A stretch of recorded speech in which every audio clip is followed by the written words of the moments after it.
Optimism Avenue. I'm Usman Khan. I'm joined by Hamza Nadeem, who's an aspiring psychologist. So, Hamza, tell me, why psychology?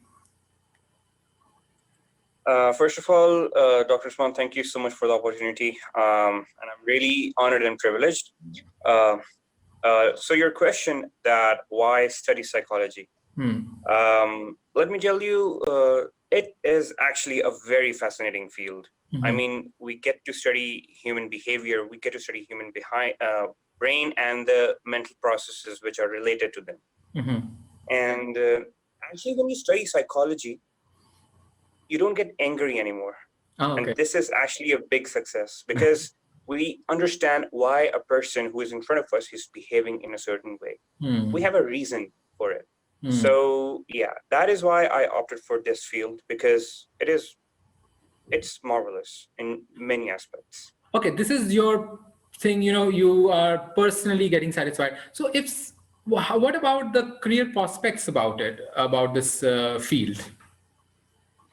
Obviously, because let me tell you, Hmm. in Pakistan, people are in denial. I Hmm. mean, let's take an example of a man who is having a pain in his chest, Hmm. but he won't go to the doctor because he says, "Ah, it's nothing, man. I'll be Hmm. fine." Hmm.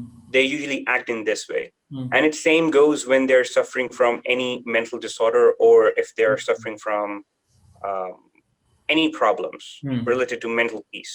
Hmm. They don't take it seriously. Hmm. So obviously, at the moment, it doesn't have much scope here, but eventually there will be because nowadays because our generation and generation Z they are becoming more and more aware of this mental health process. So yeah, Yeah, there is a problem in the developing world. I know that in developing world, people usually, use alternative method instead of science and stuff like that.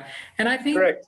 mental health is so important. And of course, you said it right that people are in denial, or they think that it's if somebody goes to a psychologist, so they think that the person is not normal.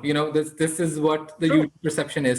So maybe I think that is also one big reason, and people don't want to even if somebody goes there, so they don't want to tell others that we are going to a psychologist, because they will think that people have some kind of a mental problem as something, or they're It's not actually mentally quite stable. taboo. Yeah. It's Yeah. yeah, it's quite taboo. Let me tell you one thing, Dr. Usman. Mm. Our generation and our generation Z, Mm. they have created a bubble around themselves, Mm. and they are so self-obsessed, they're so self-absorbed that they don't want to leave that bubble. Mm. They want to be rescued, Mm. but no one wants to be a rescuer. Mm. Okay. So Yeah. this and that's why I thought why I should not do it. I mean, I want to help people, so let's That's try great. that. And I think by helping people, as you said, it's a learning process. You also become a better human being as you understand the others' perspective, where they're coming from, why they're doing this. And I think you become more tolerant. And this goes also, you become more tolerant towards different culture, people from different backgrounds, and why they are reacting this way. And mental health is very important. I think another other thing is that people don't have, in developing world, the biggest problem is they don't even have the facilities. Even if somebody wants to go, they are unable to go to a psychologist. There aren't enough psychologists or psychiatrists in the developing world. Correct.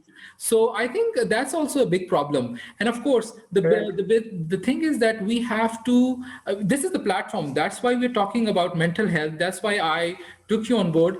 And I think we have to talk about this. We have to create an awareness about people, to the people, that it's okay if you have some problem, if you are not at peace mentally, so it's okay to go to someone who can help you. So I think this is something which is very important, to create an awareness, so to make it okay, to make it okay. And yeah, that's great. So I tell me, when what you have explored about yourself when you when you got into this field, and this, when you're studying psychology, what did you learn about yourself?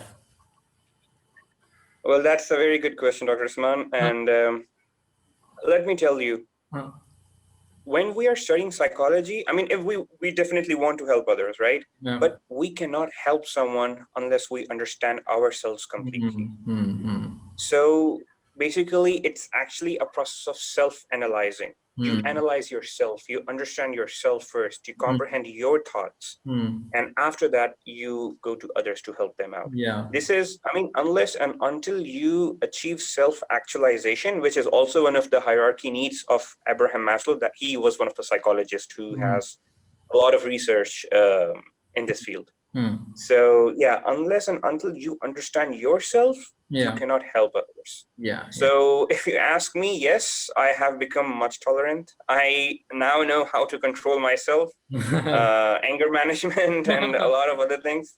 Yeah. So yeah, it's quite helpful. And I don't. Okay, there is also one other thing which goes around in people's mind, that it's actually a field which is related to females, Yeah. and guys or males, they shouldn't study. Okay. But I think that Oh. this this toxic masculinity needs to be removed from Yeah, our I minds. know, I know. Oh, And yeah, that's a whole other debate. So we'll do that sometime. yeah, Yeah, yeah. yeah, So, and I exactly. hope I agree. you and I know that you will become an amazing psychologist and help a lot of people to, come to this peace. So thank you so much, Hamza. Thank you so much for the opportunity, Dr. Usman. I really appreciate that. Thank you. All right.